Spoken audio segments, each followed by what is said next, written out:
Hello. So a bunch of people, you have bought my book, which I very much appreciate. This little pink number that I wrote 10 years ago. And a lot of people have asked me for an audiobook, and I'm not going to do that because I don't have a publisher.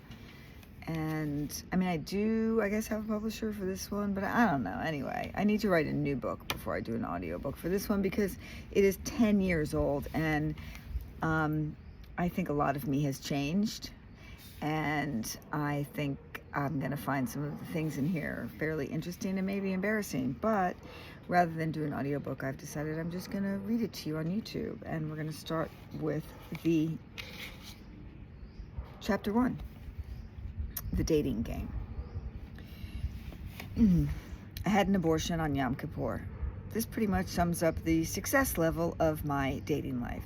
I decided to kill a baby on the highest of Jewish holidays because I hated the semen provider so much. I had to have whatever he had deposited in me removed immediately before I sat down with my parents for a slice of challah and some nice brisket. Anyone who tells you getting an abortion is easy is a big fat liar. Sure, physically it's fairly simple. Emotionally, it's a shitstorm. I pretended it didn't destroy me, but it did. I still think about it today. That child would be 26 years old now, or 36, which means I could date him. What I know about dating, you could fit on the head of an extra small pin, but I have learned one thing that I believe is the key to success for all relationships. If you want a man to fall in love with you, tell him to go fuck himself. That is true. He'll never stop calling. Men want what they can't have. If you can't keep up the lie that you're not really that interested in him throughout the beginning of your relationship, then congratulations. You have no soul. Oh, if you can keep up the lie that you're not really that interested in him throughout the beginning of your relationship, then congratulations. You have no soul. But you will have a husband. Later in life, you'll have to start acting interested, or he'll leave you for a 25-year-old who thinks he's fascinating because he has a job with an assistant and his own couch. But in the beginning, act like a bitch and he'll crawl over glass to get you and lock you down. I once overheard a young lady saying to her date, "I think I could fall in love with you."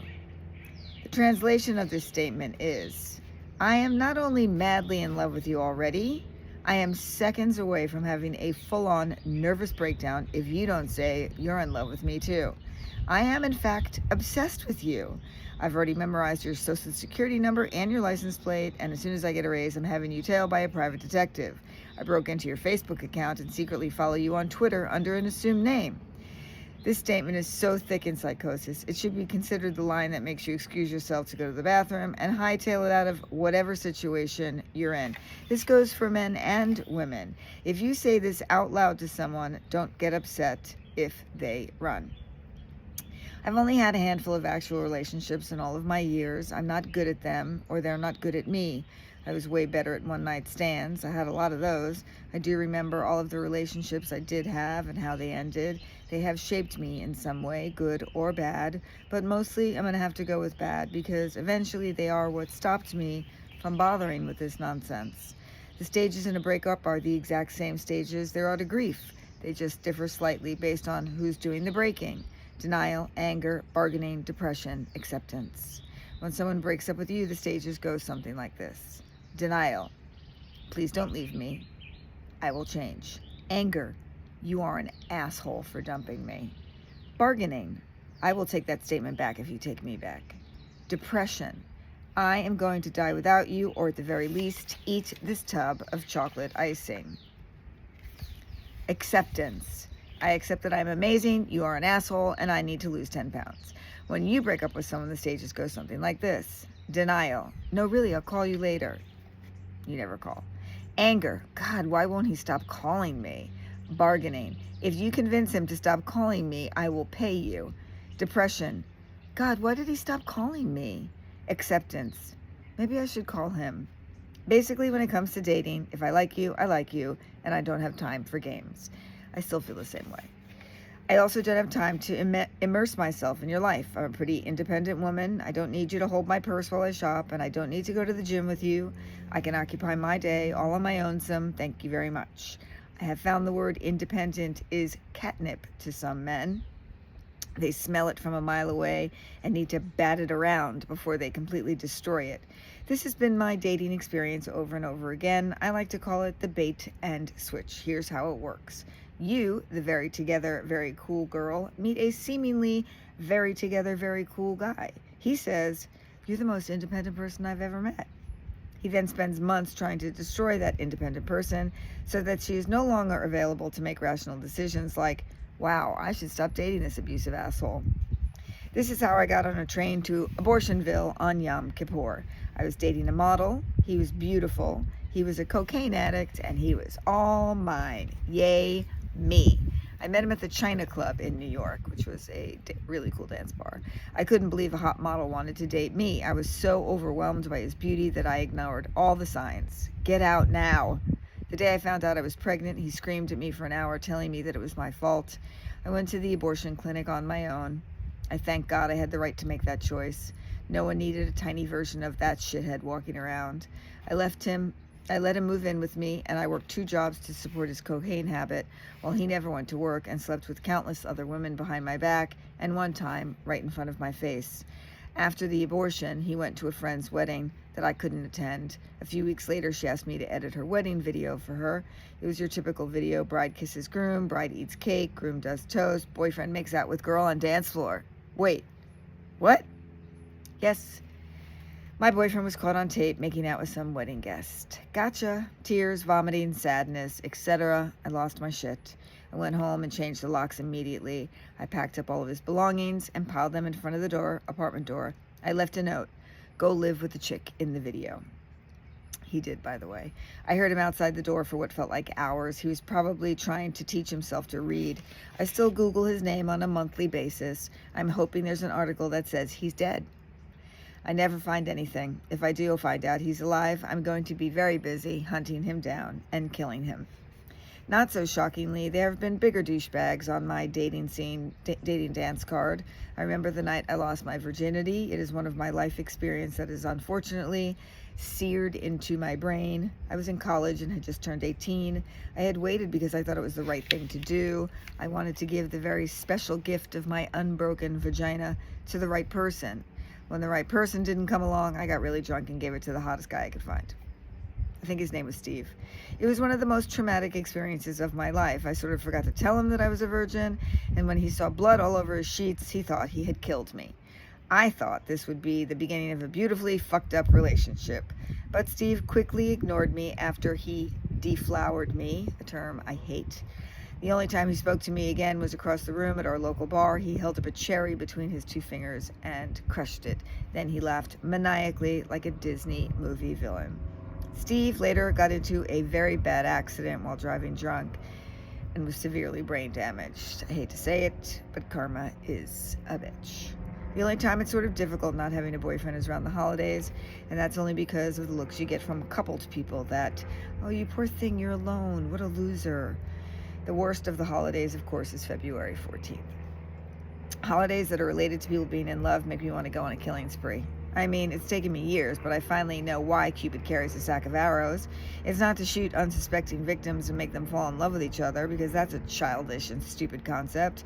And it's what horrible dating websites are for. No, Cupid's arrows are a defense weapon against people like me who want to drop his chubby naked ass out of the air and stop the bullshit. I know it's not unique to hate Valentine's Day. In fact, it's rather cliched. And you know what? I'm fine with that. Call me cliched. Tell me I'm bitter because someone hasn't handed me a box of chocolate since the days when I didn't care about calories. For those keeping count, it was about age 11. It's not my fault that my hopes and dreams are pinned on a red satin heart-shaped box. It's Hallmark's or Oliver's, the 4-year-old boy I loved before I knew what love was. When I was a little girl back in the 1800s, going to school on Valentine's Day was thrilling. This was the day you would find out which boy liked you, and if you were lucky, there would be more than one. In the classroom, there would be a box in the back where you would secretly put your card for your Valentine, and then the teacher would hand them out. I loved these little cards, and even at the age of 6 or 8, I loved getting more than one. Greedy little bitch. Boys would also give you boxes of chocolate their mothers had bought or candy bracelets, and all would be right with the world. because a fellow 7-year-old had proclaimed his love for you with a heart filled with cancer-causing deliciousness. I didn't do anything unusual for the candy, like show my underpants behind the activity center or let someone play doctor with me in the nap area. I was just a nice little girl. Life was so simple back then. Someone liked you, they gave you a secret card. Now I realize this was a setup for failure from February 14th all those years ago, and it's been a giant disappointment ever since. Now I realize that knowing if I'm loved is directly tied to this February. Valentine's Day made me feel special and important and pretty, and all these years later, it hasn't changed. I want a big heart-shaped box filled with deliciously crappy chocolates, and the bigger the box, the better. I don't care if they're from Rite Aid or Ralph's Supermarket or some weird dude on the street with a cart. I just want to remember the joy of the days when Valentine's Day was a holiday I loved and looked forward to. Hallmark has been making me feel like a big fat alone loser, and I want to sue them for years of torment. You know what? I don't feel the same way anymore. I don't care about Valentine's Day. It doesn't upset me. It doesn't bring me any kind of FOMO, and I don't really care if I get candy or not. I can buy it for myself. These days, if you want to meet a boy, you need a computer. A lot of my girlfriends have met their boyfriends through one of those dating websites. They have no problem going on hundreds of dates to find their prince. This, to me, is like accepting a job where all you do is get interviewed by awful men over and over again. What's your favorite movie? What do you like to do when you're not working? For the record, the answers are diner or field of dreams and eat stuff in bed. I have a white Jewish girlfriend who only dates black men. If you look up Jew in the dictionary, she's there waving a brisket while bathing in that 1970s soda tab. The only thing she has in common with the black men she dates is common, who she also dated. I dated a black man once. I was not cool enough to pull that off. I decided to sign up for one of those dating websites. Let's call it zgallery.com because it felt like furniture shopping. I'll take a gray couch with hard cushions that looks modern but is really vintage. They should have called it saggynads.com because after browsing the pictures from my so-called match list, I was pretty sure no one's balls had been anywhere near their penises for years. I mean, don't get me wrong, my shit has moved too, but these guys were really old. After giving it a full 15 minutes, I decided this was not the way for me to meet someone. I was catapulted into a depression from the photos, and I thought if I don't get off this website now, someone will find out I'm on it, and I will be labeled a loser for the rest of my life. I still feel the same way. I hate dating sites. After a while, I totally forgot that I even signed up for online dating. Then came the exciting news in my inbox. You have 24 new matches. I couldn't help myself. I started scanning the pictures, and once again, it became crystal clear to me that the only place my matches had been for dinner was jail. There was a guy named Popeye who was dentally challenged. There was Lonely Ma who had either forgotten the N or was in fact looking for a mother. There was William pictured in full military gear, complete with a gun, and these were the ones, these were the top choices. There was no way I was going to go out into the world and meet one of these people somewhere for dinner and drinks. In fact, the only place I would ever go to meet them is a police station. Every single one of my batches looked like he'd made soup out of me. Every single one of my matches looked like he would make soup out of me and my bones, which he'd pick clean after I said something annoying like, "Can we go to a movie tonight?" I really don't understand how people make a connection on a computer and then physically go meet that person and think it's a good, safe idea. I was vetted for this website about as well as my dog was. In fact, I once signed Peaches, my dog, up, and she got 45 dates in one day. I think the main problem with the whole dating thing is most of my so-called relationships took place while I was highly intoxicated, and nothing good can come from something that starts with the words, "Sorry, I puked on you," or "Yes, that is my pee on your sheets." But it was an accident because I dreamed I was peeing, and then I did. The older I got, the more confident I got, and the less I dated. I don't know what the mathematical equation is, but I think it's me equals single squared. I may be done with dating, but apparently my vagina isn't. I send myself emails all day with little things that make me think or make me curious or something that strikes me as funny. I have to write them down because I forget them 10 seconds after and I think of them 10 seconds after I think of them. Sorry, I'm making a lot of mistakes. And maybe I'm going to skip this part. Maybe not. I have to write them down because I forget them 10 seconds after I think them. I love going through the notes at the end of the day, and sometimes I don't even remember thinking the thought I had. But eventually everything comes back to me, except for this note, which appeared in my inbox 3 times. To-do list. Go on a date. I don't remember writing it. This leads me to the conclusion that my vagina now has a laptop or an iPhone and is sending me emails about what it would like to do over and over again. It seems my vagina and I have lost touch and are now living completely separate lives. I do feel badly for it. I'm not really sure what to do. Maybe I should get my vagina listing on Match.com. But then the question becomes, how do I fill out its questionnaire? I have no idea what kind of music it likes or its favorite kind of takeout food. I don't know if it likes tall or short penises, dark or blonde. I've never bothered to ask. The truth of the matter is, when you're not shoving your lady parts up against some male bits, there really is no reason to pay attention to your vagina. And if you're not touching it, you can lose touch with it. And so it seems my vagina and I are having some kind of a communication breakdown. In fact, my vagina might actually be broken. Maybe I should write a letter to Santa and ask for a new one. I assume the fat man is the one who hands stuff out like that. Jews don't have anyone to write to and ask for stuff. We should get someone. The bottom line is, vagina, I'm just not that into you. I feel like every time I pay too much attention to you, you get super needy and you have to be involved in every decision I make. Do we have to do everything together? Sometimes I just want to be alone. I'm thinking maybe we should watch YouPorn together. God knows everyone tells me what I'm supposed to be using my iPad for, but again, I don't even know what kind of porn it's into. Schoolgirl, cheerleader, girl on girl, boy on boy, boy on girl, dog with cat. I probably should stop calling it, but I'm not one of those women who's going to name my vagina. In fact, if you're a girl who calls her vagina something other than vagina, you might be an idiot. But I decided that my vagina really wanted to go on a date, and I should get it prepared, so I took it to get it waxed. When do I get to stop doing this? By the way, I got to stop doing that now. I'm basically bald. At what point will I look down and say, fuck it? I know there are a lot of women out there who don't put themselves through the torture of having hot wax poured on them by a total stranger. And granted, my waxer has been more intimate with my clitoris than most men I know.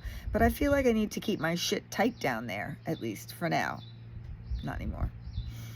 I will say the concept of lying down on a table with my knees in my nose at the age of 80 is not cool with me at all. I mean, when I'm an octogenarian, will I have my knees pinned behind my ears while someone waxes my ass crack?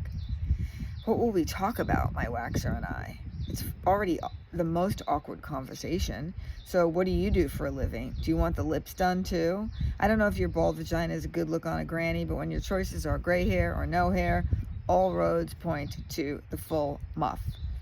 If I do start dating again, I'm going to have to overhaul my breathe. If I do start dating again, I'm also going to have to overhaul my underwear system because as of now, I'm having a full granny panty love affair. That has not changed. I bought a 6-pack yesterday at CVS that cost about $12. They are cut below the butt cheek and come up above the waist, and I don't think a pair of underpants has made me happier. I feel free. I feel like dancing. I feel like wearing them out with a pair of high heels and my new fake eyelashes and singing, "Here I am, world." They aren't riding up my ass and cutting into my hips. They also can't be worn under any item of clothing. I might as well wrap myself in a hefty bag and try to shove them inside my skinny jeans. Well, we don't have to worry about skinny jeans anymore, do we? My gynecologist once told me that G-string underwear is basically a fecal delivery system to your vagina. I don't wear those anymore. I only wear boy cut briefs. They still right up my ass. I can't tell you the amount of times I've been caught with my hand shoved up my crack, pulling something lacy out of my nether regions. It happens every time I do it, I think. I really shouldn't pull these out right now, but then the pain gets to be too much, and so I try to gingerly reach behind and nip the panties, but inevitably I really do a fast clean and jerk, and then I turn around and voila, whoever the cutest guy in the room is, he's staring at me. And my crack retrieval moment.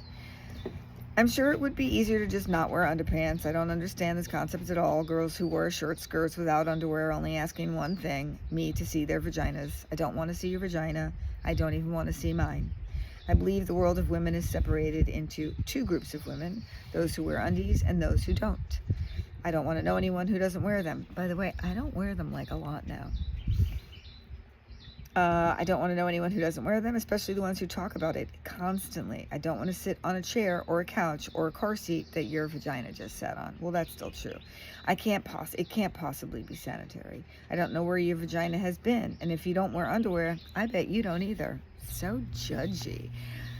I love wearing boys' boxer brief underpants. They're so comfortable, though you need a big bush to fill out the penis area. Why can't someone invent a pair of panties that are pretty and lacy and don't end up shoved inside my anal cavity to the point where I need a special tool to retrieve them? I don't think that's asking for too much, is it? The hardest part about being single is how many people are willing to point it out to you. That was a turn. Like you don't already know you're a societal loser. They'll say, why aren't you dating someone? You're awesome. As if it must be my fault that I'm single. And I know what the reason is, and I'm doing nothing about it because I'm an asshole. The truth of the matter is, married people just want all the single people hooked up so they aren't the only ones out there who are miserable. I love the people in a hideous marriage who give you dating advice about a second after they tell you that their husbands make them want to vomit inside their own mouths. They'll say, you really need to open yourself up to love. You're so closed-minded. Yeah, you're correct, because look how well it's turned out for you being married to a mouth breather with more hair on his back than my French mastiffs. There's even a commercial that proves how horrendous marriage is. I'm sure you've seen it and simply didn't realize the real message that was hiding underneath. It features a woman sitting across the dinner table from her husband. Her voiceover says the following.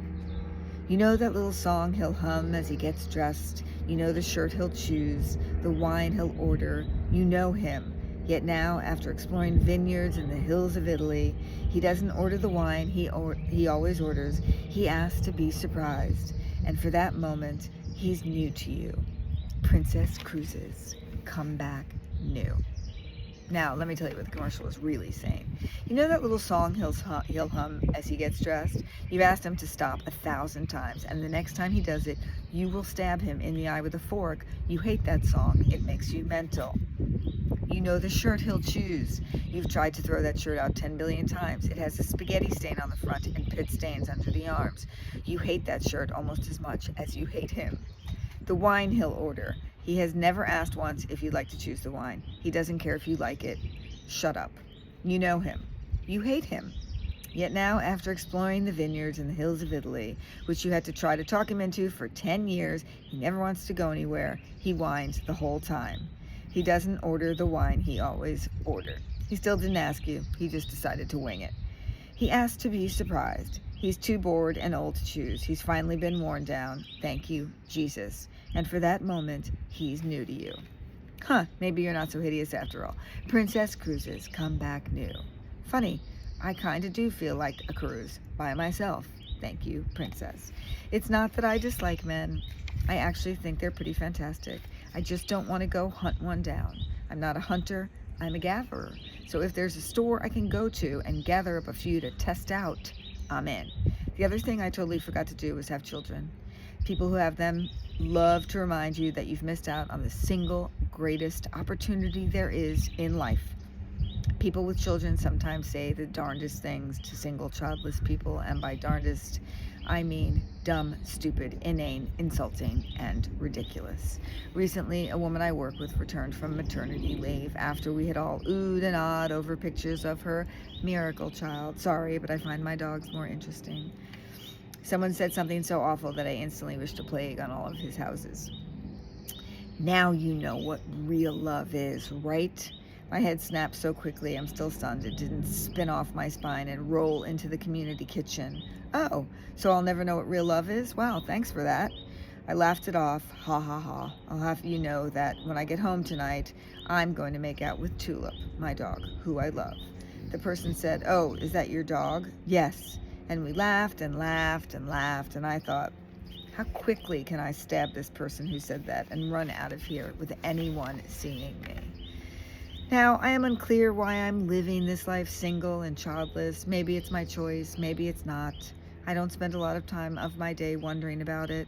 I'm too busy living my life and loving it, really loving it, even more now that I'm 60. Why did I forget to have kids? I don't know. but I haven't heard that many convincing stories that I'm missing something so spectacular. You married people and parental people may love what you're doing, but you certainly don't act that way. Forget gay bashing. I'm single bashed on a daily basis, and I'm not going to lie, I'm exhausted by it. If someone's not reminding me that I don't know what real love is because I don't have children, they're reminding me I'm single by saying things like, "But you're so pretty, why don't you have a boyfriend?" Sorry, ugly people. And second of all, what am I missing that you people want me hooked up so badly, other than the sex, which quite frankly, it sounds like none of you are having? I know that some of my friends just want to see me in a relationship because they believe that I will be happier and that my bitchiness is due to the fact that I'm single. It's not. Also, if one more person says you need to get laid after I say something mean to them, I will have sex with them and prove to them that I'm still mean when it's done. I don't need your penis. I need you to stop doing shit that makes me act like a bitch. Here's the deal. I am not against boyfriends. I just don't have one. I am not against children. I just don't have any. These things are all subject to change. Well, not the kids part, because no matter how young my spirit is, my eggs are too old. I mean, I love myself so much it hurts, but I really never felt the need to create a carbon copy of me. I guess I could always adopt a kid, so I have someone to burden later in life. I do worry about who's going to change my diaper when I'm drooling over the canasta table at the retirement village, but I have some time to figure that one out. That is chapter 1.